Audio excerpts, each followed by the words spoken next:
नमस्कार दोस्तों। पश्चिम बंगाल की राजनीति में एक पुरानी कहावत बहुत ही प्रचलित है, जिसकी लाठी उसकी भैंस। और यह दुर्भाग्य है कि पश्चिम बंगाल के राजनीति दल इस कहावत को हमेशा चरितार्थ भी कर रहे हैं। ये कहना बहुत मुश्किल है कि कौन दूध का धुला हुआ और कौन कालिक से लथपथ है। सब एक दूसरे की ओर उंगली उठा रहे हैं और इन सबके बीच लोकतंत्र बुरी तरह से आहत हो रहा है। राजनीतिक कार्यकर्ताओं की मौतें हो रही है, भावनाएं इतनी भड़की हुई है कि पूरा पश्चिम बंगाल दो गठों में साफ साफ नजर आता है कि दो गठों में वो बटा हुआ है। अगले साल 2021 के अप्रैल मई में पश्चिम बंगाल में विधानसभा के चुनाव होने वाले हैं, लेकिन इसके पहले ही चुनावी गतिविधियां अब तेजी से होना शुरू हुआ है। भाजपा ने ममता बनर्जी को सत्ता से उखाड़ फेंकने के लिए अपनी पूरी ताकत एक कर दी है और उन्हें ममता बनर्जी भी अपने तेवर में भाजपा को करारा जवाब दे रही है, क्योंकि ममता बनर्जी के सामने भी अपना पश्चिम बंगाल का गढ़ बचाने की बड़ी चुनौती है। ममता बनर्जी पश्चिम बंगाल में कई सालों से एक जबरदस्त नेता रही है, इसलिए भाजपा को उन्हें परास्त करना इतना आसान नहीं होगा। वे पश्चिम बंगाल के राजनीति के सारे पैतरे जानती है। सिद्धार्थ शंकर रे के समय वामपंथियों के हिंसा की बदौलत पश्चिम बंगाल में कांग्रेस को हराया था और फिर उन्हीं वामपंथियों की सत्ता ममता बनर्जी ने उखाड़ फेंकी थी। ममता बनर्जी के ऊपर अभी तक न जाने कितने बार हमले हुए, लेकिन उन्होंने कभी हिम्मत नहीं हारी और भाजपा को ममता बनर्जी के इस तासीर का बिल्कुल पता है। दिल्ली में भाजपा ने ममता बनर्जी को सत्ता में शामिल भी किया था, ये तो इतिहास हुआ। लेकिन अब ममता बनर्जी भी ये बात जानती है कि अब भाजपा अटल जी और अडवाणी की नहीं तो मोदी और अमित शाह की पार्टी है। हमने अगर देखा तो पश्चिम बंगाल में ममता बनर्जी को कड़ी टक्कर देने के लिए चुनाव से पहले ही पश्चिम बंगाल में भाजपा के बड़े नेताओं की सभाएं हो रही है। यहाँ तक देखा जाए तो आरएसएस ने भी अपनी पूरी ताकत पश्चिम बंगाल में लगाई हुई है। सरसंघ चालक मोहन भागवत जी ने भी उनकी कई सभाएं ली तथा पश्चिम बंगाल का दौरा तक किया। भाजपा के महासचिव कैलाश विजयवर्गीय तो अपना डेरा जमाए वहां बैठे हुए हैं।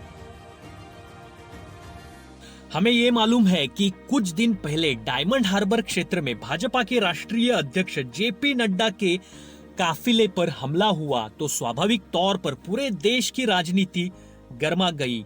इस हमले में कैलाश विजयवर्गीय को भी चोट आई।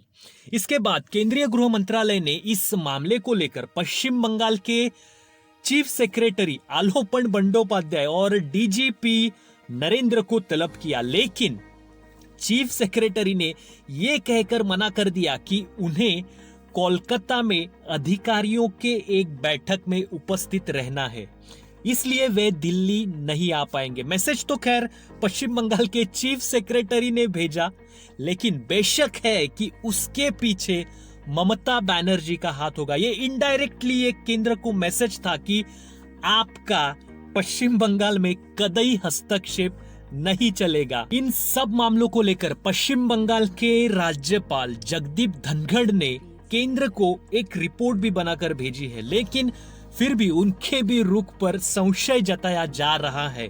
और इधर केंद्रीय गृह मंत्रालय की ओर से जब ममता बनर्जी को इस हमले का जवाब मांगा गया तो उनके तरफ से केंद्र को कोई जवाब नहीं मिला, लेकिन केंद्र ने उन 3 आईपीएस अधिकारियों को जरूर वापस बुला लिया जिनके ऊपर जेपी नड्डा के सुरक्षा की जिम्मेदारी सौंपी हुई थी। देखा गया तो जेपी नड्डा पर किए गए हमले के बाद पश्चिम बंगाल में केंद्र सरकार ने जो रुख दिखाया वह भारत की संघीय व्यवस्था के खिलाफ है। किसी राज्य में जब कोई सरकार चुनकर आती है तो उन्हें 5 साल शांति से काम करने देना चाहिए, उसमें बाधा उत्पन्न नहीं करनी चाहिए। और जहां तक नड्डा पर किए गए हमले का सवाल है तो भाजपा का ये कहना है कि नड्डा के ऊपर किया गया हमला ऑलरेडी प्लान था, पहले से ही हमले का नियोजन किया गया था, क्योंकि डायमंड हार्बर जो एरिया है वो टीएमसी के सांसद और ममता बनर्जी के भतीजे अभिषेक बनर्जी का संसदीय क्षेत्र है। हमले के बाद कैलाश विजयवर्गीय ने यह भी कहा था कि अभिषेक बनर्जी ने अपराधियों के सहारे उन्हें खत्म करने का प्रयास किया है, मगर तृणमूल कांग्रेस का यह कहना है कि भाजपा ने यह हमला खुद करवाया है। ममता बनर्जी ने यह भी कहा कि अगर रैलियों में भीड़ न जुटे तो सुर्खियों में आने के लिए भी ऐसे स्वयं घोषित हमले राजकीय पार्टियों की तरफ से किए जाते हैं। दरअसल हमले की ये पहली वारदात नहीं है। जब ममता बनर्जी ने वाम दलों को चुनौती दी थी तब उन पर भी कई हमले हुए थे, उनकी गाड़ी पर भी बम फेंके गए थे। पिछले साल मई में लोकसभा के चुनाव के दौरान भाजपा के तत्कालीन अध्यक्ष अमित शाह के रैली पर भी हमला हुआ था। उस वक्त भाजपा और टीएमसी के कार्यकर्ताओं के दौरान अच्छी खासी झड़प हुई थी और दौरान उस वक्त करीब करीब 100 लोगों को गिरफ्तार भी किया गया था। लेकिन सबसे बुरी बात तो ये हुई, उस वक्त के पश्चिम बंगाल के महान समाज सुधारक ईश्वर चंद्र विद्यासागर की मूर्ति किसी ने तोड़ दी थी। पश्चिम बंगाल में महान समाज सुधारक ईश्वर चंद्र विद्यासागर से पश्चिम बंगाल के लोगों की भावनाएं जुड़ी हुई है, इसलिए दोनों भी दलों ने मूर्ति तोड़ने का आरोप एक दूसरे के ऊपर लगाने की कोशिश की। खैर, अब भाजपा इस बार भी भरपूर कोशिश कर रही है कि आने वाला 2021 का चुनाव धार्मिक आधार पर लड़ा जाए। अनुमान है कि जो 50 से 60 लाख लोग बांग्लादेश से आकर भारत में बस गए हैं, उनकी ताकत अब ममता बनर्जी बन चुकी है। और इसमें केवल मुस्लिम ही नहीं बल्कि बंगाली हिंदू भी है।